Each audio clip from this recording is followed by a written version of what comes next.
Alright guys, RazorwireReviews here. Today I'm going to talk about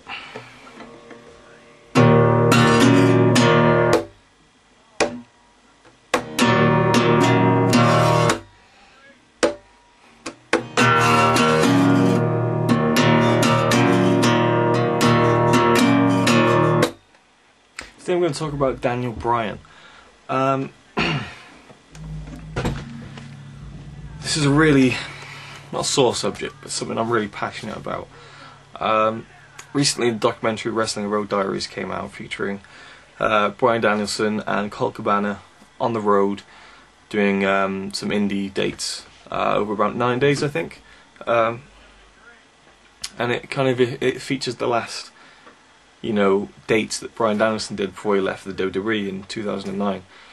It's a great documentary. It's really just, they just let it all play out, and you just kind of see what it really is like to be on the road as an independent wrestler, and you really should get that. I downloaded it, but I will be buying the DVD, and I'll be reviewing that DVD when I get it, because I know there's a lot of extras on there too. So, Bryan Danielson, he went to the WWE in 2009, straight to developmental. Fair enough. He was there for a long time, and in 2010 he was a part of the first season of NXT, which in my opinion has gone on far too long.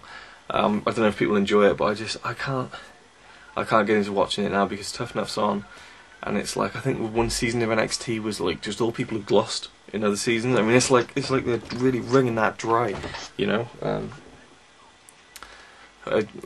like this in the 5th season or something, and it's only been going a year.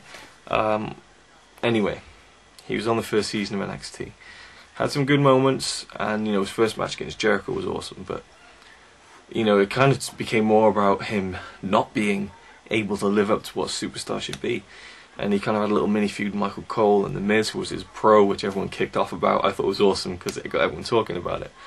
And that was really that was the moment that turned Michael Cole heel eventually. That was the kind of first spark. And he was brought in, he was a part of the original Nexus on the first night, and he was fired subsequently for choking Justin Roberts with the tie. Now, everyone said this at the time. Now, it's bullshit, because he was told to go out there, I'm assuming, and make it look realistic. He did his job, but I'm sure they didn't say to him, but don't choke anyone with a tie. And I think just to purely fire him for that, I didn't think it was right. But it turned out for the best in my opinion, because he went on, did some more independent dates, got on with things, and at SummerSlam 2010 he came back. Vince knew that there was something about Daniel Bryan.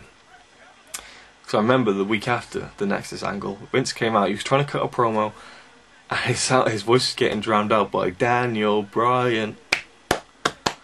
You can't ignore that. And he didn't, and he brought him back at SummerSlam, and it was an awesome moment that was ruined for me before I actually watched it, but awesome nonetheless. He then went on to steal the show at every pay-per-view he was on. Night of Champions, he beat The Miz for the US title, one of The Miz's best matches. I've mentioned this before. Stole the show. Next event, Hell in a Cell, Daniel Bryan, Miz, John Morrison. Beat Miz again, stole the show. What was this? I can't remember what the next pay-per-view was, but he wrestled Dolph Ziggler. Stole the show. I remember that week he wrestled Dolph Ziggler on Raw and SmackDown 3 times in 1 week. Stole the show every single time, and I applauded WWE for that at the time. It was awesome. Survivor Series, Ted DiBiase stole the show. I mean, that was probably the best match Ted DiBiase's ever had. He elevates the people he works with because he is such a good worker. And now he's nothing. He really isn't. And I really hope now he's on SmackDown that things will improve for Daniel Bryan, because, man, it really annoys me when he proved himself. He didn't get a chance to prove himself in NXT, and he was fired, and that pissed me off.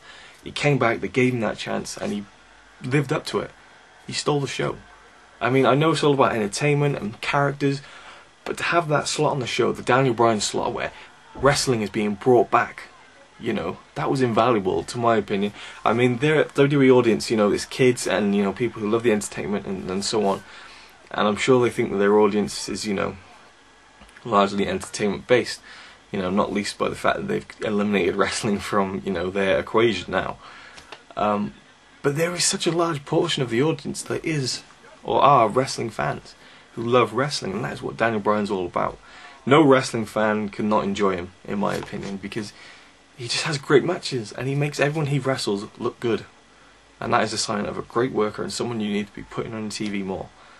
You know, I don't care about him having that US title, but he was in that stupid angle with the Bellas and Gail Kim, and I was thinking, oh, this is really stupid, maybe it's leading somewhere, but it wasn't. All it led to was the Bellas having the Divas title. It elevated them, you know, and not in a good way either. It was just so pointless. When he got knocked off the card at WrestleMania, that really pissed me off. And, you know, I've talked about that before. Now he's on SmackDown. Use him. Use his talent to get your talent over. You know, he could be such a bigger star than he is right now.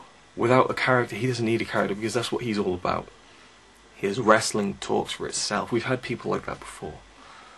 His wrestling talks for itself, and he should be allowed to do that. It just seems, you know, like he's being held back somehow, and I really hope that he goes on and that they give him more chances, because they shouldn't need to be given chances, but the opportunity, you know. Daniel Bryan could be a huge star. They just need to keep that momentum going with him, because he needs to win over more of the entertainment fans, and he will with his wrestling. It makes for exciting TV, it makes for exciting matches. I mean, just off the top of my head, something they could do with Daniel Bryan, they could put him against Cody Rhodes. That would be invaluable to Cody Rhodes. It would be invaluable to the WWE, because it would build Cody Rhodes up to be a bigger star than he already is. Daniel Bryan, all he needs to do in that kind of feud is for Cody Rhodes to have some kind of reason to attack Daniel Bryan. He doesn't even need one, really. To attack Daniel Bryan, to get under his skin, to piss him off, and all Daniel Bryan needs to do is be angry and react to it. And then you'll have great moments and you'll have great matches, I can guarantee that. I mean, that's just off the top of my head. I mean, CM Punk, that would be a huge feud. That would be great. I mean, I don't know, you know, because they're on different brands and so on, but I mean, that would be awesome. They have past history. Again, they wouldn't reference that in WWE, but us fans would love that. And, you know, again, all Punk needs to do is use his charisma, and Daniel Bryan just reacts to it, because we all know he's not a great promo guy. I still enjoy that. I enjoy his realism. It reminds me of Bret Hart. Bret Hart, I think, is great at doing promos. I don't think he's an electrifying, you know, interview, but his promos are real. You know, I believe what he says when he says them, because he just says it in a real way without gimmicks. You know, and he backed it up in the ring by just being a wrestler. And that's, you know, I think that's what Daniel Bryan's like. And I really think they need to use him, guys, because seriously, he's one of my favourites, you know, favourites of all time now, because I love Daniel Bryan. And if you haven't checked out Wrestling Road Diaries, buy the DVD. It's awesome, really funny, great insight into indie wrestling and Daniel Bryan himself, Bryan Danielson. So yeah, WWE, please start using Daniel Bryan. You know, you don't even need to give him a big slot on the show. Just give us that Daniel Bryan wrestling spot on the show. And hopefully, you know, SmackDown is known for having more wrestling, so hopefully that'll happen. Thanks for watching. Leave some comments. Give me a video response, you know. What do you think about Daniel Bryan? Do you think I'm wrong? Tell me why, you know. What do you think about him? I want your opinions, guys. Because this is something that really means a lot to me, because I really want to see him get something, you know, that he can, you know, dig his claws into and get to work and create some good moments and matches. So yeah, thanks for watching.